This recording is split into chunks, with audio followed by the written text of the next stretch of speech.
Здравейте, приятели! Искам да ви снимам едни много красиви растения, подобни на фрезиите.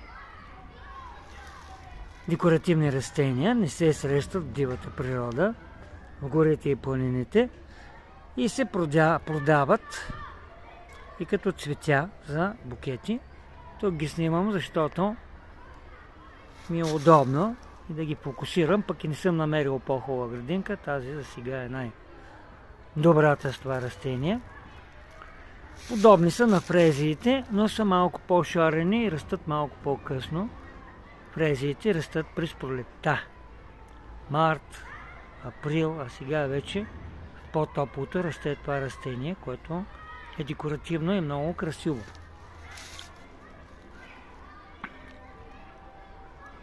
Ще го определя и ще го